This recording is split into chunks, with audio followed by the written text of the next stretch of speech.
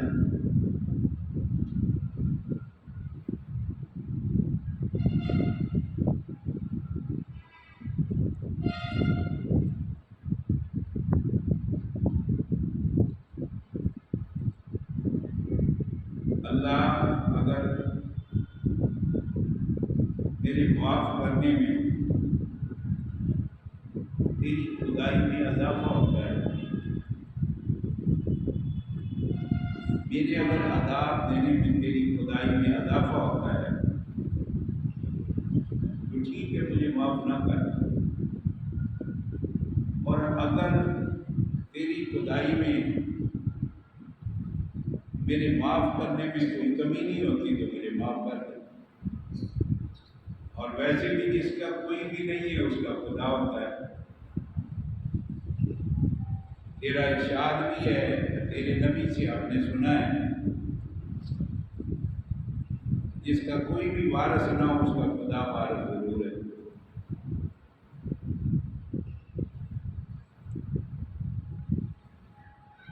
یہ لفظ کہتے کہتے اس کو موت واقع ہو۔ اللہ رب العزت نے حضرت موسیٰ علیہ السلام کو وحی نازل فرمائی اور کہا ایک میرا دوست، ایک میرا ولی جنگل میں مر چکا ہے اور اس کو کفن دفن یا غسل دینے والا بھی کوئی نہیں، جنازہ پڑھانے والا بھی کوئی نہیں۔ یہ ایسا میرا پیارا دوست ہے جو اس کے جنازے میں شریک ہو جائے گا، میں اس کو بھی معاف کروں۔ تو اب لوگ جو ہے یہ اعلان سن کے پیغمبر کی زبان مقدس سے بھاگے، جلدی جلدی اس کو دیکھا جا کر سارے سہم گئے، یہ کیا ہو رہا ہے؟ یہ تو وہی ہے جو شرارتی جس کو ہم نے بتایا تھا۔ تو اب اس کی بخشش کا اعلان خدا اپنے نبی سے کروا رہا ہے۔ تو حضرت موسیٰ علیہ السلام سے لوگوں نے سوال کیا، حضرت آپ نے یہ کیا کہا؟ یہ تو وہی آدمی ہے۔ کامیاں بات سنو، میرے اللہ کا حکم یہی ہے، اللہ نے اس کو اس کی غلطیوں کو معاف کر دیا ہے، اور مجھ سے ڈرنے کی وجہ سے اللہ نے اس کے دریات پہ بلند کروا دیا۔ تو یہ رمضان کا مہینہ اللہ سے ڈر کے زندگی گزارنے کا مہینہ، اللہ کو اپنے قول، فعل، عمل، قدم اپنی فہم و فراست سامنے رکھ کر زندگی گزارنی۔ جب اللہ کے بارے میں ہمارا یہ یقین ہو جائے گا کہ ہر جگہ، ہر معاملے میں، ہر کام میں، ہر عمل میں اللہ ہمیں دیکھ رہا ہے، تو ہم کم از کم اس برائی سے، گندے کاموں سے، نبی کی نافرمانی سے، معاشرے کی بدنامی سے بچ جائیں۔ اور دوسری بات یہ ہے کہ نبی پاک علیہ السلام ایک دن ممبر پہ تشریف فرما ہوئے تو آپ نے 3 سیڑھیوں پہ قدم رکھا اور تینوں بار آمین آمین آمین کہا۔ یہ میں آپ سے عرض کروں کہ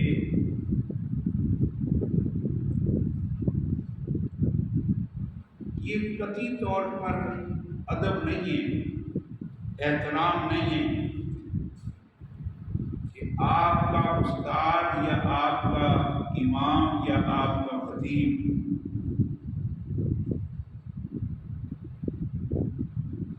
موجود ہے اور آپ کو شرعی کوئی سمجھ نہیں آ رہی، یا خطیب امام کے اندر کوئی ایسا عمل ہے جو بظاہر خلاف شرع، تو آپ احترام مقام، عزت، شان، مقام سمجھتے ہوئے اس سے سوال نہ کریں اور اپنے دل میں اس کے بارے میں بغض یا نفرت پیدا کرتے چلے جائیں۔ یہ غلط ہے۔ پوچھنا چاہیے کہ حضرت آپ نے یہ مسئلہ بتایا ہے، آپ کے اندر یہ عمل ہے، آج آپ نے یہ عمل پہلی دفعہ زندگی میں کیا ہے، اس کا کیا راز ہے؟ یہ لازمی مقتدی کو امام سے پوچھنا چاہیے، مرید کو پیر سے پوچھنا چاہیے اور شاگرد کو استاد سے پوچھنا چاہیے۔ یہ نہیں ہے کہ 2 زانو ہو کر بیٹھے رہو اور گردن جھکائے رہو اور جو پیر کہتا چلا جائے، جس طرح آج کل فیس بک پہ کوئی آنکھوں سے زنجیر نکال رہا ہے، کوئی جناب گلے سے وہ کانٹے نکال رہا ہے، کوئی جناب عورت کے پچھلے حصے پر تھپڑ مار رہا ہے، کوئی عورت کے سینے پہ تھپڑ مار رہا ہے۔ یہ خلاف شرع باتیں ہیں، یہ دین سے دوری کی باتیں ہیں، دین سے بے سمجھی کی باتیں ہیں۔ ہم کیوں نہیں پوچھتے ان سے؟ یار دین میں یہ موجود ہے، حدیث میں یہ موجود ہے۔ حضور پاک کے صحابہ جب نبی پاک کو یہ 3 بار آمین آمین آمین کہتے ہوئے سنتے ہیں، فوری آپ کو پوچھتے ہیں یا رسول اللہ پہلے آپ نے کبھی بھی ایسے نہیں کیا، آج ایسے کیوں کر رہے ہیں؟ تو حضور پاک نے باقاعدہ جواب دیا۔ آپ نے فرمایا سارے فرشتوں سے بڑی شان والا سید الملائکہ حضرت جبرائیل آئے، اور میں سارے نبیوں سے عزت اور آن اور مان والا محمد رسول اللہ آخری نبی، میری تائید اور جبرائیل کی تجوید،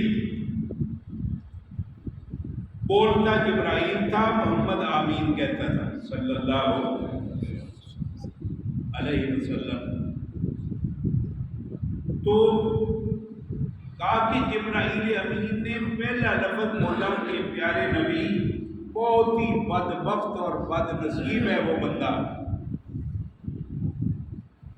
جو آپ کا اسم گرامی سنے اور آپ پر درود نہ پڑھے، وہ بڑا بد نصیب اور بخیل ہے۔ آپ نے کہا آمین۔ دوسرا فرمایا جس نے بوڑھی ماں یا بوڑھا باپ یا دونوں گھر میں پائے، وہ بیوی کے پیچھے لگ کے یا کسی بھی مسئلے پر ماں اور باپ کا پوری طرح احترام نہ کر پایا، اتنی خدمت نہیں کی اس نے کہ دنیا میں ہی اللہ اس کو کہہ دے کہ تو نے اپنے ماں باپ کو راضی کر دیا ہے، میں عرش پہ راضی ہو گیا، اور تیری ماں اور باپ فرض پہ رہتے ہیں۔ تو میں نے کہہ دیا آمین۔ تیسری بات پر آمین جو کہا، فرمایا میرے پیارے پیغمبر، جس بندے نے رمضان کا مہینہ اس کو مل گیا اور اس نے اتنی عبادت نہیں کی کہ فرش پہ دریا میں رہنے والی مچھلیاں اس کے لیے بخشش کی دعا کریں، ہوا میں پرندے اس کے لیے بخشش کی دعا کریں، جنگل میں درندے اس کے لیے بخشش کی دعا کریں، دنیا میں انسان اس کے لیے بخشش کی دعا کریں، اور عرش والا اعلان کر دے کہ میں نے اس کے سارے گناہ معاف کر دیے۔ تو میں نے کہہ دیا آمین۔ تو صحابہ نے سوال کر لیا، نبی نے وضاحت فرما دی۔ اس وقت ہم لوگ قدر عزت مقام سمجھتے سمجھتے دین سے بے خبر ہوتے چلے جاتے ہیں، ایک دوسرے کو کونیاں مار مار کے سمجھاتے ہیں ایک ہی عمل ہو رہا ہے۔ بھائی ڈائریکٹ پوچھو مولوی سے، کیوں نہیں پوچھتے ہو؟ اگر مولوی نہیں جانتا تو اس کا حق بنتا ہے مطالعہ کرے، کتابیں نکالے، قرآن کی آیت پیش کرے، نبی پاک کا فرمان پیش کرے، امت کا اجماع پیش کرے، تو ٹھیک ہے۔ یہ ہم مسلمانوں میں بہت بڑی کمی ہے۔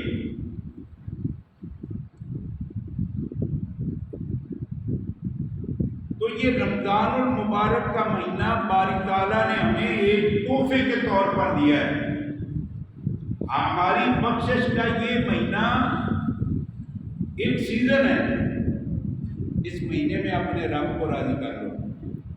کسی نے نہیں پوچھنا کہ دکان کی تھکاوٹ میں آپ کو شام کو نیند دے دی، کسی نے آپ کو نہیں پوچھنا کہ آپ نے سارا دن مزدوری کی ہے تو شام کو آپ تراویح یا نفل یا فرض نہیں پڑھ سکتے، کسی نے مجھے نہیں پوچھنا کہ دن کو لوگوں کے مسائل میں مصروف رہا ہوں، رات کو تھک گیا ہوں اور میں لیٹ گیا ہوں۔ یہ تو جواب دینا ہوگا سب کو اپنے کیے ہوئے کا۔ نماز کا وقت آیا کیوں نہیں پڑھی؟ کیا 25-30 منٹوں میں ہم 5 نمازیں نہیں پڑھ سکتے؟ پونا گھنٹہ بھی نہیں لگتا 5 نمازوں کا۔ 20-20 منٹ اگر آپ نماز پڑھیں، 3 فرض ہیں مغرب کے، 4 فرض ہیں عشاء کے، 4 فرض ہیں عصر کے، 4 فرض ہیں ظہر کے، 2 فرض ہیں فجر کے، سنتے ساتھ ملا لو تو وہ آپ کو بہت بڑا اللہ اجر دے گا۔ لیکن کم از کم اللہ کے فرض تو پورے کرو نا، اتنا تو کر لیں کہ اللہ ہمیں گرفتار نہ کرے۔ اب نبی دور کے ساتھی دیکھ رہے کہ ان کا کیا مقام تھا اور ان کا ایمان کتنا مضبوط ہے۔ نہ تو ان کی فیکٹریاں چلتی تھیں، نہ ان کے مربے تھے، وہ تو ایک کھجور کی گٹھلی منہ میں چوسی اور اوپر سے پانی کا گلاس پی لیا، شدت کی گرمی سارا دن، اور شام کو اسی طرح گٹھلی چوسی اور اوپر سے پانی کا گلاس پی لیا، اور پانی میں بھی برف نہیں ڈالی۔ پانی کوئی جناب کسی خاص جگہ کا نہیں ہے، پانی بھی ایک سادہ مشکیزہ چمڑے کا ہے، اس کا منہ کھولا، اور پھر انہی کو قرآن نے مومن کہا ہے، اولئک هم المفلحون اولئک هم المؤمنون۔ اور جو مومن ہوتا ہے اس کی جان ایسے تک مطلب ہے ساڑھے کھر جب ہوتی ہے نا سینے سے گھنگرو بجنے شروع ہو جاتے ہیں۔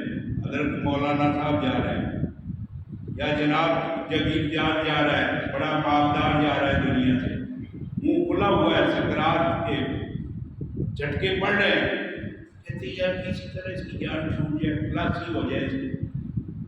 اور یہ وہ لمحہ ہے جس کو آقا انعامدار نے اپنے پاس پیالے میں پانی رکھ کے نا، تو حضور پاک نے اپنے ہاتھ مبارک پانی میں ڈالے اور گیلے کر کے اپنے ماتھے پہ لگائے، اور فرمایا اللہم انی اعوذ بک من سکرات الموت، اے اللہ میں محمد بھی سکرات موت سے پناہ مانگتا ہوں۔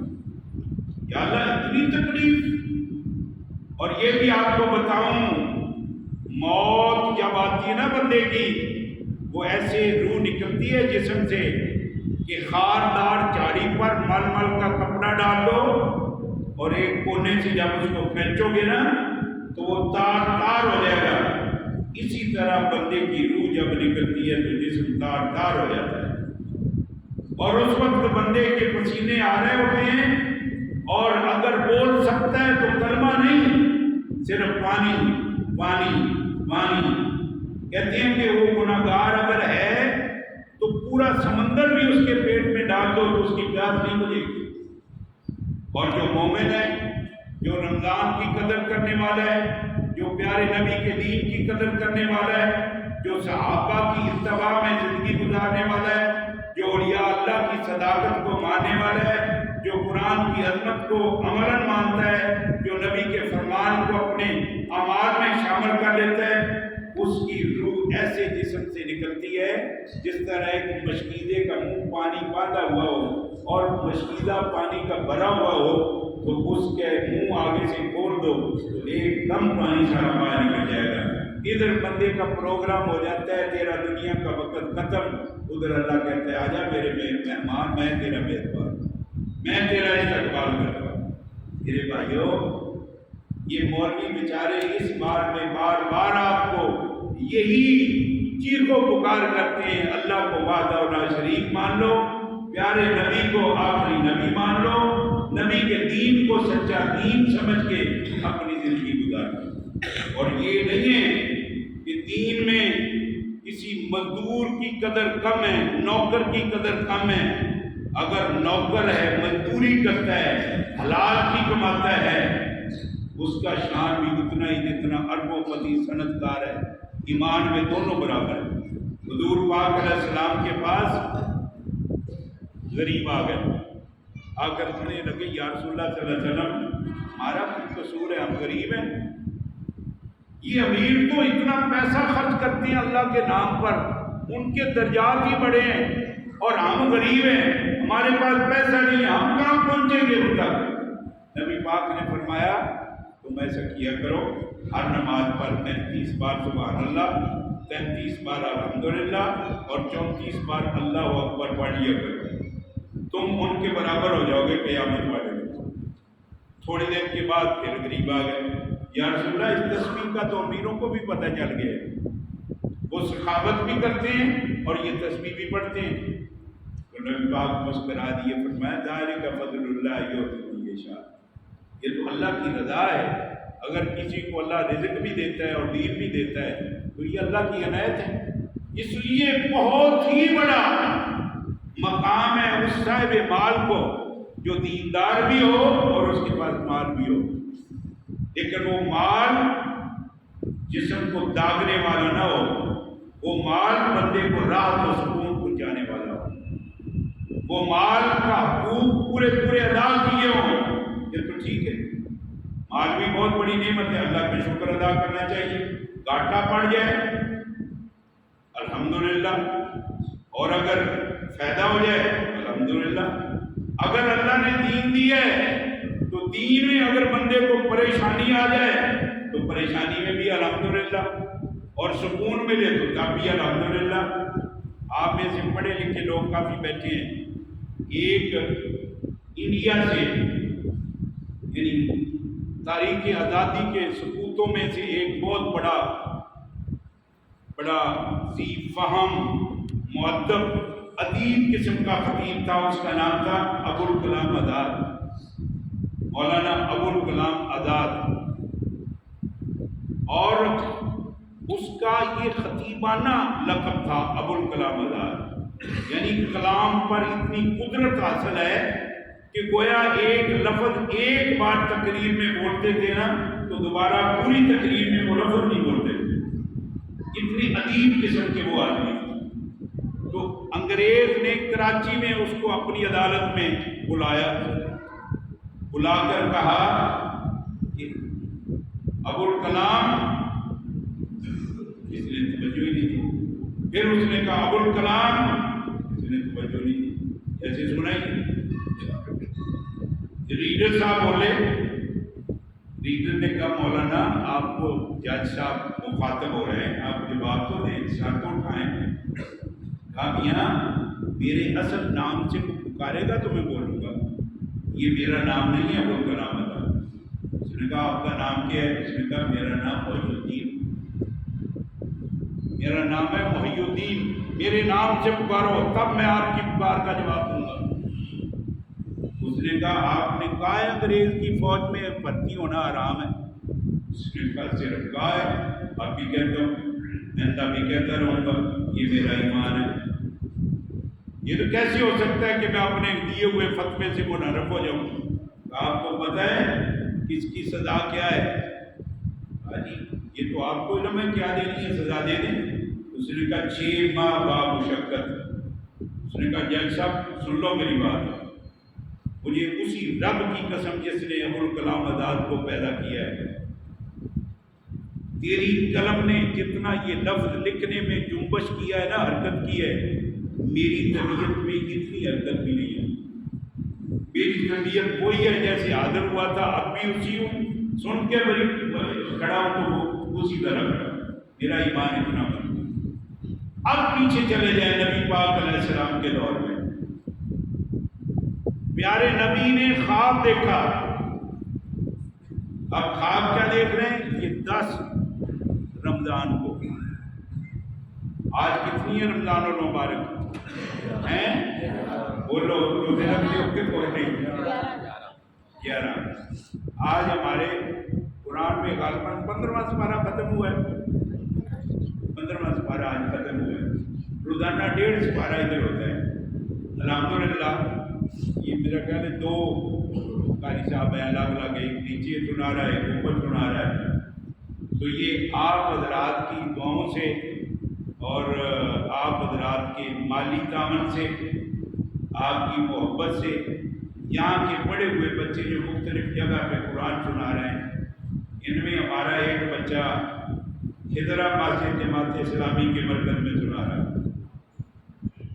حافظ خبیب خان، اور ایک بچہ ایک پمپ میں سنا رہا ہے حافظ شعیب خان، ایک بچہ ہمارا یہ 22 چک میں سنا رہا ہے حسنین، ایک بچہ ہمارا 21 چک میں سنا رہا ہے ساجد، یہ ہے شامت کے چک میں، ایک بچہ ہمارا یہ 52 چک جو ہے وہاں سنا رہا ہے۔ اس طرح یہ مختلف علاقہ جات میں آپ کی اس ادارے کے پڑھے ہوئے بچے قرآن کو سنا، ہاں ایک بیٹا فلور مل میں بھی سنا رہا ہے۔ تو یہ قرآن کو سننا، سنانا، اس کو پیدا کرنا، اس کے اندر صلاحیت دینا، یہ بڑے افراد کا کام ہوتا ہے، اساتذہ بھی شامل ہوتے ہیں، مالی معاون بھی ہوتے ہیں، اہل خیر بھی ہوتے ہیں، اور نیک صالح، اور یہ کمال ہے۔ یہ ہمارے میاں سلیم صاحب ادھر پچھلے سال اعتکاف بیٹھے، تو حالانکہ بڑی عمر ہے لیکن اعتکاف میں سورہ یاسین یاد کر لی، تو یہ قرآن کا اعزاز ہے۔ اگر اس سے محبت کی جائے اور تلاوت اس پہ زور دیا جائے تو دل میں خود بخود جمع ہو جاتا ہے، اور یہی بندے کی نجات کا ذریعہ ہے۔ اپنی اولاد کو جب آپ قرآن پڑھائیں گے، یہ ہمارے خان صاحب ہیں، ہماری مسجد کے ذمہ دار بھی ہیں، ان کے 2 بھتیجے انہوں نے مجھے بلایا اور کہا یار بات سنو، یہ بچے آپ کو دے رہا ہوں، مجھے حافظ چاہیے۔ میں نے کہا جی میرے پاس آپ کے بچے امانت ہیں، انشاءاللہ میں حافظ قرآن خدا سے دعا بھی کروں گا اور ان پر محنت بھی کروں گا۔ یہ آپ کے سامنے خان صاحب بیٹھے ہیں، ان کے دونوں بچے کئی سالوں سے قرآن سنا رہے ہیں، ہر سال مسلح سنا رہے ہیں، اور آپ نے اپنے تجارت بھی ہے، اپنے اپنے تاجر مراکز میں، تجارت کے مراکز میں قرآن بھی پڑھ رہے ہیں۔ تو ہر مسلمان یہ کوشش کرے کہ اللہ میرے گھر بچہ دے تو میں اس کو حافظ قرآن بناؤں، اور حافظ ہونے کے بعد آپ کے آرمی چیف حافظ قرآن ہے، اور بیت اللہ میں اس نے قرآن کو حفظ کیا ہے۔ عمل بعد کی بات ہے، اللہ توفیق دے دیتا ہے اب کہنے کا، سننے کا، سنانے کا، لیکن کم از کم اپنے سینے میں قرآن کی محبت ہونی چاہیے۔ مسلمان کا یہ پہلا فرض ہے۔ اور اس رمضان کو 11 مہینوں پہ اللہ نے کیوں فضیلت دی ہے، اللہ نے کیوں شان دیا اس مہینے کو؟ اس لیے کہ شہر رمضان الذی انزل فیہ القرآن، اے رمضان کے مہینے تیرا کمال اسی میں ہے کہ تیرے اندر قرآن نازل ہوا ہے۔ اس مہینے میں 23 رمضان کو پورے کا پورا قرآن نازل ہوا ہے، اسی نسبت سے اور مسجد میں تراویحیں پڑھی جاتی ہیں۔ اور اس میں آج کل میں ایک اپنے بھائیوں سے اپیل کروں گا، میری عادت ہے، مجھے دوستوں نے مطلب بڑا سختی سے کہا کہ ہم تیرے ساتھی تب ہیں جب تو اختلافی اور یہ فرقہ وارانہ بات نہیں کرے گا۔ میں فرقہ وارانہ بات نہیں کرتا، لیکن حقیقت یہ بیان کرتا ہوں کہ روزے کو کوئی فرق نہیں پڑتا تراویح کے ساتھ۔ پہلی بات تو یہ ہے، اگر کوئی بندہ تراویح نہیں پڑھتا، روزہ الگ عبادت ہے، تراویح الگ عبادت ہے، لیکن نبی پاک علیہ الصلوۃ والسلام نے تراویح کس صورت میں پڑھی؟ عشاء کے بعد آپ نے تراویح شروع فرمائی، رات 12 بجے تک تراویح پڑھی۔ دوسرے دن آپ نے تراویح پڑھی، رات 1 یا 2 بجے تک تراویح پڑھی۔ تیسرے دن آپ نے تراویح پڑھی تو صحابہ کرام کہتے ہیں کہ ہمیں خطرہ تھا کہ سحری کا وقت بھی نکل جائے گا۔ چوتھے دن آپ آئے نہیں آئے۔ جب صبح کی نماز ہوئی تو صحابہ کرام نے سوال کیا، یا رسول اللہ آپ نہیں تشریف لائے؟ تو آپ نے فرمایا مجھے بھی یہی تھا کہ آپ مجھ سے پوچھیں گے، تو میں اس لیے نہیں باہر آیا کہ جس طرح آپ کا قرآن سننے کا شوق پیدا ہو رہا ہے، کہیں میری امت پر یہ فرض نہ ہو جائے، اس لیے میں نہیں آیا۔ حضرت صدیق اکبر کی خلافت رہی 2 سال، مسیلمہ کذاب نے سر اٹھا لیا، منکرین زکوٰۃ نے سر اٹھا لیا، بغاوت ہو گئی، کئی لوگ مرتد ہونے لگے۔ حضرت ابو بکر صدیق کی قیادت میں صحابہ نکلے، وہ مرتدین کا کلا کما کیا، دعوی نبوت کرنے والوں کو قتل کیا، اور جو لوگ باغی ہو رہے تھے ان کو اپنی اپنی جگہ پہ اطمینان قلب ہوا کہ مسلمان مجاہد کھڑے، یقین ہو گیا، جہاں جھوٹی افواہیں پھیل رہی تھی۔ 2 سال کے بعد سیدنا صدیق اکبر دنیا سے چلے گئے، تراویح اس دور میں نہیں ہوئی۔ حضرت عمر بن خطاب آئے، بھائی یہ ہمارا ایک حجام ہے ادھر، اس نے اپنے گاؤں کے ایک ڈسپینسر سے ٹیکہ لگوایا، جب ٹیکہ لگوایا تو اس کا ہاتھ سیاہ ہو گیا، میرے پاس آیا کہ یہ دیکھو میرے ہاتھ کا کیا اثر ہو گیا۔ میں نے کیا ہوا؟ کہ جی ٹیکہ لگوا لیا۔ میں نے کہا بھاگو ڈاکٹر کے پاس گئی، آپ کا پورا ہاتھ ہی نہ کالا ہو جائے۔ ڈاکٹر نے خیر اس کے کچھ حصہ کاٹ دیا اور پورا بالو اس کا بچ گیا۔ کارروائی ہوئی، گاؤں والے لوگ آ گئے، میں نے کہا جی اس کے پاس ڈپلوما MBBS کی ڈگری، کوئی ڈاکٹر کہ جی کچھ بھی نہیں، یہ تو ڈاکٹر بھی نہیں، یہ تو مجھے ٹیکے لاتے ہیں جہاں دودھ لین والے وہ ٹیکہ لانا والے، اور ٹیکہ بھی انہیں وہی لایا ہے۔ اب اس پر جب پرچہ ہونے لگا تو اس نے خیر اس کی خدمت قبول کر کے معافی مانگ لی، اور اگر MBBS سے غلط ٹیکہ لگ جائے تو کیا اس پر کوئی کارروائی ہوگی؟ بولو۔ نبی پاک کی جماعت کے کچھ حصے ہیں، نبی پاک کی جماعت ایک وہ ہے کہ جنہوں نے مکہ کے آغاز ہی میں حلقہ اسلام میں داخل ہو گئے تھے۔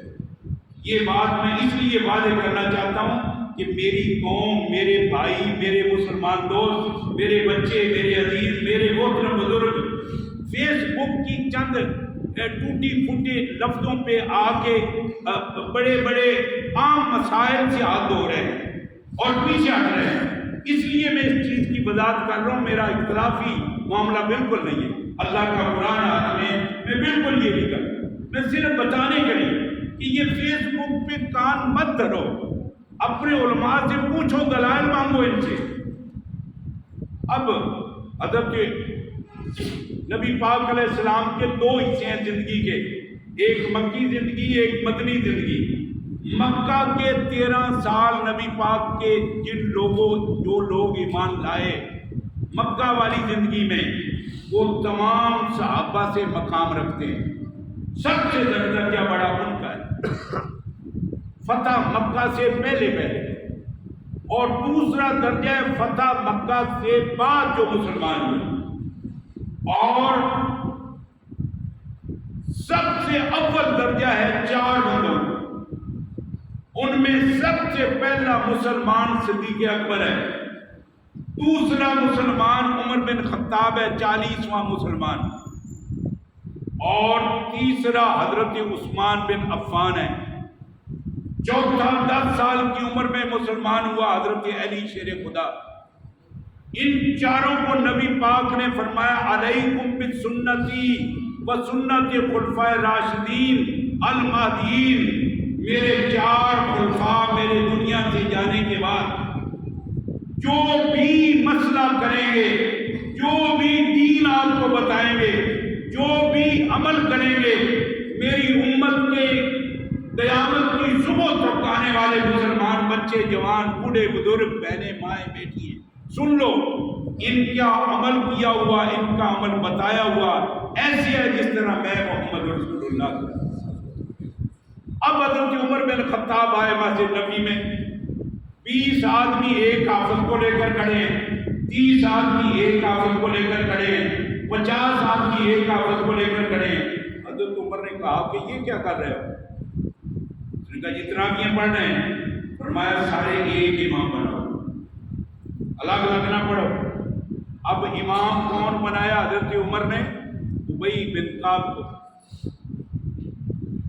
نہ حضرت کعب بن مالک کو۔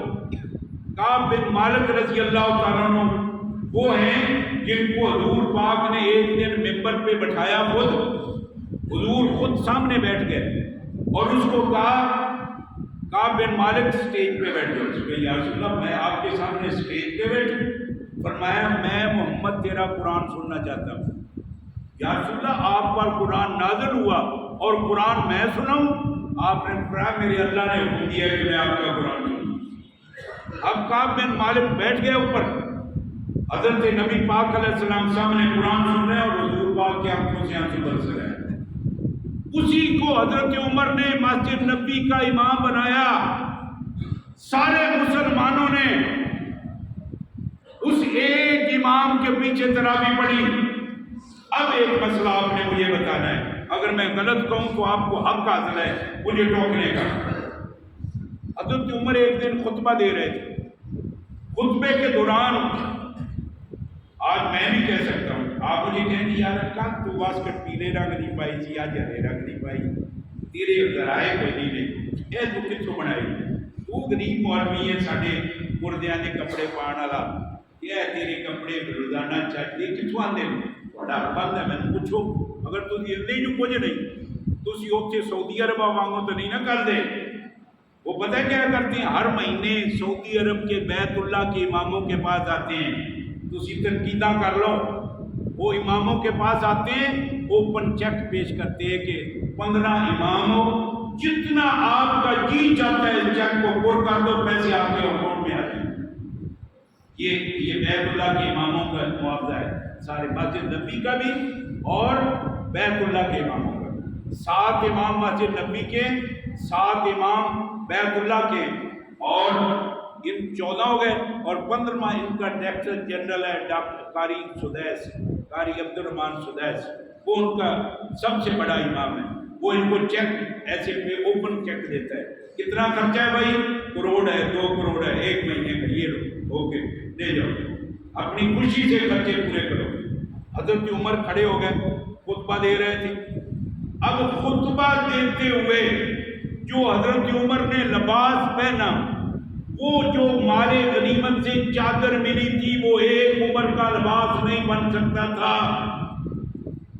ہن تک تو شیخانیاں دے وچوں گڈیاں ہی غائب تے سونے ہی غائب تے کروڑاں دی کلمہ ہی غائب ہیں، لکڑ چھوٹا لویا ہضم کھا لو کیاں کھا جاؤ، اس ملک کو اجاڑو۔ اور پھر انہاں بے ایماناں نوں اسی ووٹ دیتے ہیں۔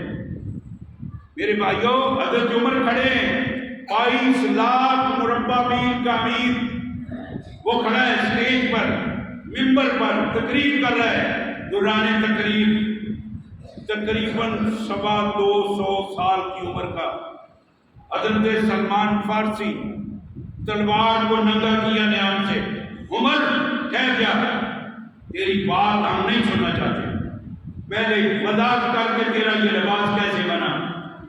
جو ہمیں ٹکڑا کپڑے کا ملا ہے، ہمارا لباس نہیں بنا، آپ کا کیسے بن گیا؟ تو حضرت عمر تھے نا، نبی نے بھی تو ایسی نہیں کہہ دیا تھا لو کان بعدی نبی لکان عمر، میرے بعد اگر کوئی نبی ہوتا تو وہ عمر ہوتا۔ حضرت عمر نے کہا کہ بیٹا عبداللہ کہاں ہے؟ جس طرح خان صاحب کہہ دے میرا حافظ بیٹا خبیب کہاں ہے، شعیب کہاں ہے، میرے دونوں بیٹے حافظ ہیں، قیامت والے دن بھی یہ کہہ سکیں گے۔ تو حضرت عمر نے کہا میرا عبداللہ کہاں ہے؟ 3 عبداللہ ہیں جن کو بڑا مقام ملا، ایک عبداللہ ابن عمر، ایک عبداللہ ابن عباس، ایک عبداللہ ابن مسعود، ایک فقیہ الامہ بنا، ایک مفسر قرآن بنا، ایک محدث حدیث بنا۔ یہ تینوں عبداللہ تھے۔ اور عبداللہ بن عمر کو حضرت عمر نے مخاطب کیا، بیٹا عبداللہ کھڑے ہو جاؤ، اس بات کا جواب دو کہ عمر کا لباس کیسے بنا ہے۔ تو بیٹا کھڑا ہو کے کیا کہتا ہے، اے سوال کرنے والے، ایک چادر میری ہے اور ایک چادر میرے ابا کی ہے، میں نے اپنی چادر ابا کو دے دی اور انہوں نے اپنا لباس بنا لیا۔ اس نے خبر نہیں کیا جو نبی کی جماعت ایک لباس برداشت اپنے امیر پہ نہیں کر سکتی، اگر اس نے 20 تراویحاں نبی کی مخالفت میں پڑھائی ہیں تو وہ تراویح نہیں تو اور کیا ہے؟ ہم ایک لے لیں، اے یہ تیرا اسحاق و کاڑوی ہے، اے جناب مطلب ہے مرزا جیلمی ہے، اے جناب ہم مرتد بے ایمان، قرآن کے منکر، نبی کی حدیث کے منکر، نبی پاک علیہ السلام کے فرامین کے منکر، سنتوں کے منکر، عدت کے منکر، فرائض کے منکر، داڑھی کے منکر، گٹے سے نیچے شلوار کے منکر، ان کی حدیث پڑھو، ان کی روایات پڑھو، ان کی تحریرات پڑھو۔ ایسے لوگوں کے پیچھے لگ کر ہم ایک امت کا اجماع چھوڑ دیں، قرآن کا سننا چھوڑ دیں، اس سے بڑی حماقت اور جہالت کیا ہے؟ اور نبی پاک نے فرمایا ایک وقت ایسا آئے گا فتنوں کا، اتنا فتنے غالب آ جائیں گے کہ ایک آدمی قبرستان کے قریب سے گزرے گا، اس کی نظر کے سامنے ایک قبر آ جائے گی، وہ قبر کو جب دیکھے گا نا تو رو کر چیخ کر کہے گا ہائے کاش بہتر تھا کہ میں اس قبر میں ہوتا، اس قبر والے کی جگہ ہوتا، ان فتنوں سے میرا مقابلہ نہ ہوتا۔ اس وقت میرے بھائیوں فتنوں کا دور ہے، اگر کوئی بات نہ سمجھ آئے علماء سے پوچھو، قرآن دیکھو، نبی کا فرمان دیکھو، اجماع امت دیکھو۔ اس وقت بیت اللہ میں 20 تراویح ہیں، اس وقت مسجد نبی میں 20 تراویح ہیں، علماء پڑھا رہے ہیں، لوگ پڑھ رہے ہیں۔ میرے ساتھ غالباً خان صاحب بھی عمرے پہ تھے، 20 تراویح پڑھی ہم نے، 20 تراویح پڑھی۔ بیت اللہ میں قاری سدیل 10 پڑھاتا ہے، قاری شریف 10 پڑھاتا ہے۔ میں ایک مرتبہ نہیں بیت اللہ میں گیا، میں الحمدللہ میرا خیال ہے آدھی درجن سے زیادہ مرتبہ گیا ہوں۔ تو وہاں پر جو ایک ہمارا مرکز ہے اور پھر یہ قرآن ہے، نبی کا فرمان ہے، صحابہ کا عمل ہے، علیکم بسنتی و سنت خلفائے راشدین، اس پر ہمارا خیال ہی کوئی نہیں۔ اللہ مجھے اور آپ کو عمل کی توفیق عطا فرمائے۔